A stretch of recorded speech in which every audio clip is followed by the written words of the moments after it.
The royal pardon decree prepared by the Yingluck government to mark His Majesty the King's December the 5th birthday anniversary will not cover the fugitive former Premier Thaksin Shinawatra, according to the sources inside the ruling Pheu Thai party.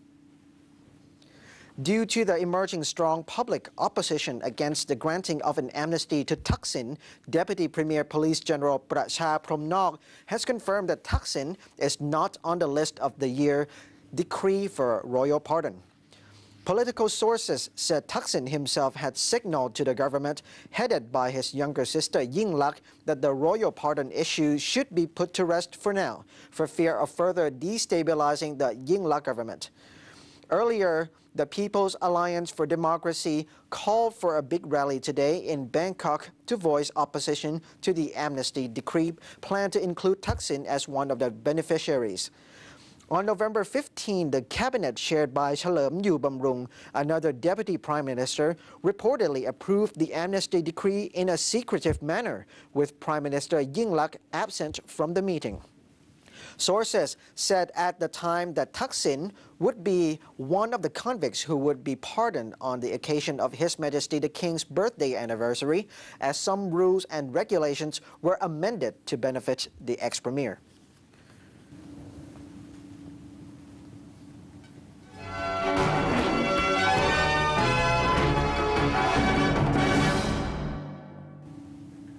Tensions between China and the United States clouded the summit of Asian leaders in Bali, Indonesia.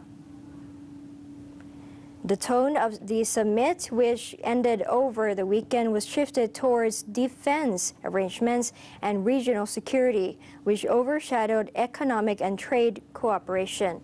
U.S. President Barack Obama and Chinese Premier Wen Jiabao discussed China's currency policy and the South China Sea dispute during their impromptu meeting before the East Asia Summit in Bali, Indonesia.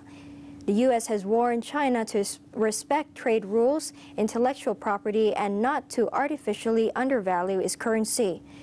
The U.S. has also a major interest in the South China Sea dispute because it's a Pacific power, it's a trading power, it's a maritime power, U.S. National Security Advisor Tom Donilon said.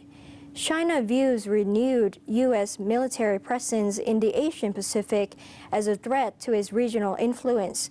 The summit is a gathering of the 10 members of the Association of Southeast Asian Nations, or ASEAN, plus China, the United States, Russia, New Zealand, India, Japan, and South Korea.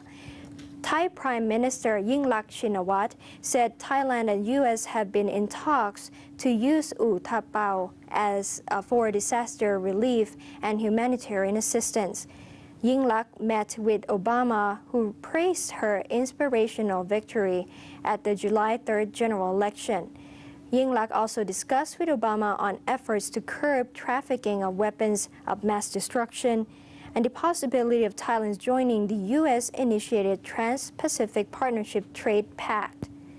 On Friday, Obama announced transfer of 24 used F-16 warplanes to Indonesia to bolster its poor air defense.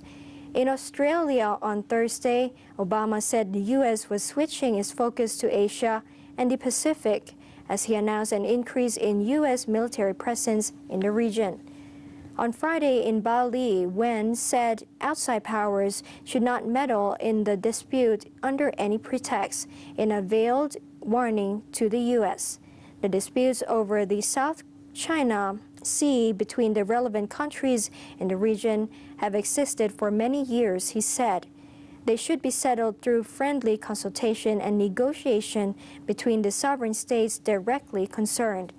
The summit ended with a document to be called the Bali Principles, which calls for countries to respect the sovereignty and the territorial integrity of other states, renounce the use of force, and settle disputes through peaceful means, officials said.